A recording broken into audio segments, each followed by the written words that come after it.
The movie opened with the Arkham town, which is so old that it's full of witch legends, and everyone considers the dark spooky forest on the west to be evil. Hydrologist Ward Phillips is serving the area for a dam development and comes across Lavinia doing a pagan ritual to ask for her mother's cancer to never come back. Among the many items she uses, there's her grandfather's compass. The two event chat for a while and a video begins developing a crush on War. Afterward, Lavinia returns home on her horse. Comment: she lives on an alpaca farm at the family moved to after her mother's mastectomy. To start a new life, her father Nathan's school to had any of for leaving without telling them, and her mother Teresa censored to find Benny. As usual, her is in the born smoking and secret. When they go back to the house, they find their little brother Jack looking inside the well because Nathan and told him it could show in the stars. Inside, Teresa's having another online meeting with her clients, but the internet connection is causing her trouble. She asks Nathan to fix it before she starts losing clients, and Nathan promises to look at the dish later. In the evening, Mian convinces Teresa to get frisky again, which they haven't done since her surgery. Then he uses his computer to look at star maps and the company of his dogs AM. But suddenly Sand starts whining and the computer screen begins feeling. A bright circle of light appears in the sky and Jack hears some weird noises. Scared, he calls for his parents, but since they can't hear him, Jack leaves his room. Samson the core, or as well, growling at the noises. At that moment, the bright colors in the sky take over the whole form, and there's an explosion of light that makes Jack scream. The light quickly disappears as the family leaves their rooms to check on Jack, who is now in an unresponsive state. Sam runs outside to whine at something, and when the family follows him, they discover a bright meteorite has fallen on the farm. Nathan thinks the meteorite smells horrible and asks the family to stay inside for now. Then they discuss if they should take Jack to the hospital, which is an hour away. Suddenly Jack snaps out of it on his own and says his head hurts. Teresa wants to take him to bed, but Jack is too scared to return to his room, so Teresa lets him sleep with her tonight. The next morning, the mayor and the shear come to see the meteorite, followed closely by Ward. Nathan tells them what happened last night and continues to complain about the stink, but nobody else can smell it. Work and confirms it's a meteorite in the mayor asks the sheriff to take some pictures, promising to send reporters later because this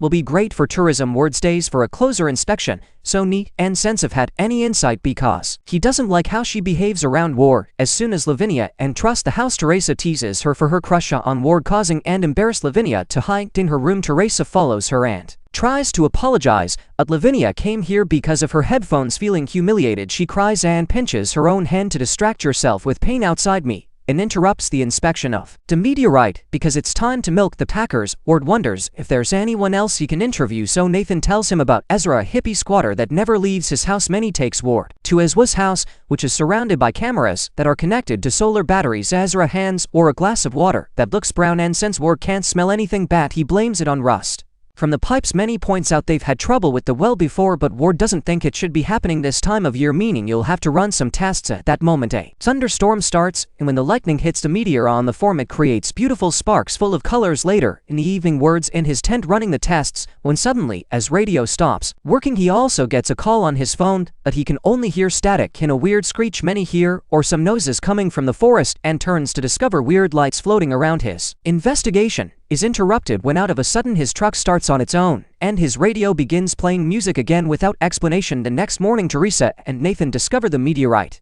has someone disappeared. There are also some new flowers next to the well that neither of them planted. At that moment, the press arrives and Nathan offers a very awkward interview that the family watches later on TV. While everyone laughs at the newscast, Teresa prepares dinner and enters a weird trance state that makes her keep chopping even after she accidentally hurts her fingers. Jack notices this and calls Nathan, but Teresa doesn't snap out of it until Nathan drags her out of the house to take her to the hospital. In the morning, Minnie wakes up at dawn to feed the Packers. Will have Venia wakes up later. She finds the Packers on the loose and munching in their garden. Lavinia calls Minnie out for not feeding them before and doesn't believe him when he says he did feed them already. Now Bindi has to take the Packers into the barn again. Meanwhile, Jack keeps hearing a weird screech, prompting him to sit in the garden and whistle at the well, which is even more flowers around it. Now Will had Annie asks what he's doing. Jack explains the man in the well is talking to him. Lavinia suddenly begins feeling sick and thinks she can hear whistling coming from the well, so she runs inside. At that moment, Nathan tries to color, but Lavinia can only hear static. Meanwhile, Jack's drawing a weird creature in his notebook. When he hears a nose from the well, he comes closer, take a look, and discovers a weird glowing organism that opens up and releases a huge flash of colorful light, and a bright insect wearing those same colors flies out of the well. Electronics inside the house begin failing while Lavinia is doing the dishes, which includes the knife with her mother's blood. Suddenly, the colorful light glows here for a second as well, and bloody water begins filling the SINK. Lavinia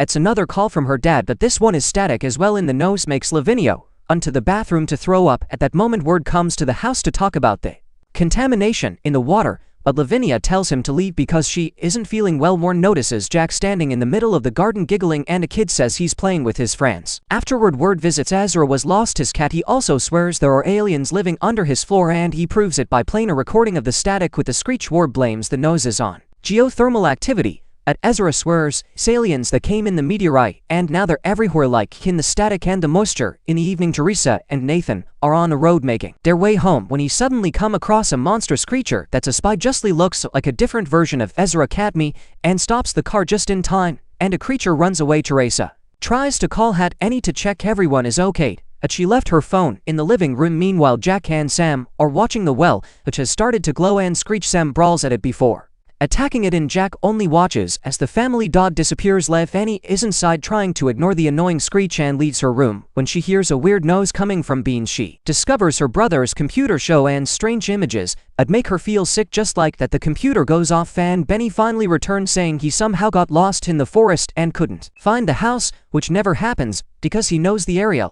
like the back of his hand. His phone begins ringing, and so she rushes to answer it, but it's only static again. Jack is outside standing like a doll when Teresa and Nathan finally arrive in Nathan's schools. Benny and Teresa with uncharacteristic rage. He can't believe they left Jack outside alone. In the Packers are on the loose. They should be in the barn. Benny swears he sent them to the barn multiple times, but Nathan doesn't believe him and takes them himself while looking for Sam to help with hurting. The dog doesn't show up when Nathan asks the kids about him. Lavinia says that whatever living being arrived in the meteorite took Sam and can't believe they're blaming imaginary aliens for this and freaks out again, talking in a very quirky way. Afterward Lavinia tells Annie they need to get out of there. Jack staying the night with Teresa again and keeps on draw weird creatures in his notebook. And tries to take a shower and notices a weird mark on his arm that makes him loose here, and when he looks down he finds a weird blob blocking the drain. When Nathan picks up the blob, the thing stings his hand and makes him drop it, giving it the chance to escape through the drain. Afterward Nathan tells his wife that the weird smell is still around, although nobody else can smell it. He thinks it smells like a cancer ward, and since Sam is gone he thinks the smell may come from the dog's body. Jack interrupts embassy. Sam is now with Grandpa, who actually died years ago, and next morning Nathan is delighted to discover all his fruits and vegetables are ready to be reaped earlier than expected. Teresa's trying to work and has trouble with the internet again. When she goes to ask Nathan to fix the dish, she finds him violently freaking out because his vegetables taste horrible. Weirded out by this reaction, Teresa decides to take a rest, and Nathan goes to the living room to start drinking. While watching TV, instead of fixing the dish, he checks his arm and notices he still has that weird cross forming on his skin, so he tries to rub some whiskey on it, but nothing happens. Suddenly the TV starts feeling and showing those bright colors. In the evening Lavinia begins packing or things to leave, but when she finds her copy of an economic ant, she decides to try ritual to protect her family. This requires her to offer blood, so she ends up with lots of wounds on her body. Meanwhile Jack wakes up when he hears the screech and comes to the living room to find Nathan sleeping in front of the TV wood showing strange glowing images. Then Jack joins Benny outside to watch the glowing light that has appeared above the form again,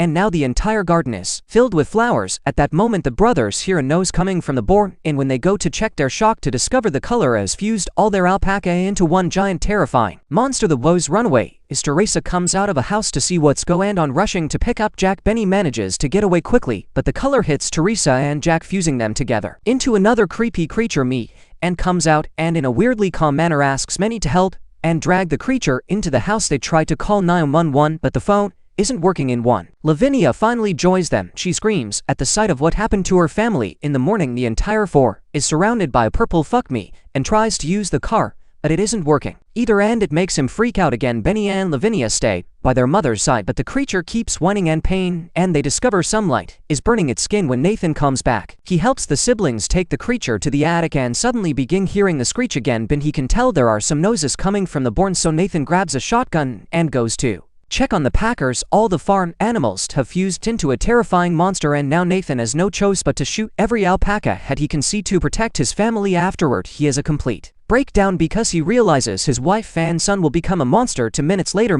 and asks his children to leave the attic so he can euthanize the creature. However, Nathan can't bring himself to shoot something that still looks like his dear wife, and he kisses two on the lips without caring about the nasty go on them. Meanwhile, War is in the town hall trying to stop the dam project because of the contamination but the mayor won't hear him out because she can't lose valuable contracts. On his way out, word is called by the sheriff who she them all the dead animals he's found by the road near Nathan's farm. There are birds, rabbits, and even a cat. Ward thinks it looks like radiation burns in the evening and returns to the living room to watch more Glow and TV while Benny and Lavinia try attack Comet to leave the house. However, the horse's purple eyes, and as soon as he sees what they want to do, Comet freaks out, pushing Vanny off him in order to run away. Suddenly, Benny hears Sans whining coming from the well and decides to go down there to rescue him. Ignoring his sister's warnings, the awful smell hits many senses and the color appears at the bottom of the well, grabbing the boy and assimilating him. Lavinia barely has time to grieve because Nathan shows are behaving crazily again. He violently grabs Lavinia, it drags her into the house, scolding her for not behaving before locking her up in the attic. Then Nathan goes to the living room to watch the glowing TV, while he loosens aids that his wife is there with him, and screen is showing their favorite movie, while Nia discovers Teresa and Jack have become a full violet monster war, and the sheriff arrive at the house. They see Nathan behaving weirdly, while scratching is spreading rash. And about me woman be here, Lavinia scream. They run upstairs and force the door open to find a monster about to eat Lavinia. The sheriff hesitates to shoot, and Nathan ends up doing it first, pointing out this thing isn't his family, as he shoots twice to get both Teresa's and Jack's heads. Ward picks up Lavinia, who was covered in pink blood, and tries to take her to his car, but the colors coming out of the well and huge raised up block the way Nathan sees is, and raises a shotgun to shoot at the light, but the sheriff thinks Nathan is aiming at Ward and shoots Nathan first, killing him. Lavinia rushes to her dad's side as the sheriff says they should evacuate the house, but Lavinia refuses to try, pointing out the color won't let them. At that moment, the screech can be heard coming from Ezra's house, so Ward and the sheriff go to check on him. They can hear a voice speaking, but it isn't actually Ezra. It's a recording he left behind. Ezra's body is desiccated in the recording explains that the color is attempting to remake Earth into something similar to the world it came from. Ward see something weird moving on the security cameras as they go off one by one, and the sheriff notices Ezra's forehead opening and glowing. It seems another explosion of color is about to happen, so the men leave the house, but on their way out a mutated tree captures and kills the sheriff. Ward runs back to the farm where he finds Lavinia standing in front of the wall and calling it all beautiful. When she opens her eyes, they're purple too, and her forehead starts glowing to show Ward a vision of the world the color comes from. It looks like a psychedelic exoplanet inhabited by tentacled alien entities. Terrified, Ward pushes Lavinia away to stop the vision and falls on the ground where the grass is slowly becoming tentacles. The color begins unraveling at the well, and Lavinia disintegrates as she receives the light with open arms. Urt can feel his body being affected too and runs inside the house where he finds a mutated Nathan talking with Lavinia as well. Blows with a flash of light, the rest of the family shows up as well and attacks Ward to protect them, prompting Ward to kick him off before running to hide in the wine cellar, locking the door behind him. Ward covers his ears as he feels the screech getting louder and more painful, and all the bodies upstairs disintegrate as the color explodes and destroys the building. Moments later, Ward comes out of this cellar and finds everything covered in gray ash. The well managed to stay in one piece and on the ground. Lavinia's compass awaits to be rescued. Years later, Ward still comes to the area because he's part of the project behind the dam that now covers the former farm. He still has Lavinia's campus with him, but he refuses to ever drink this water. Thanks for watching this movie recap. Please subscribe to this channel and watch more recaps.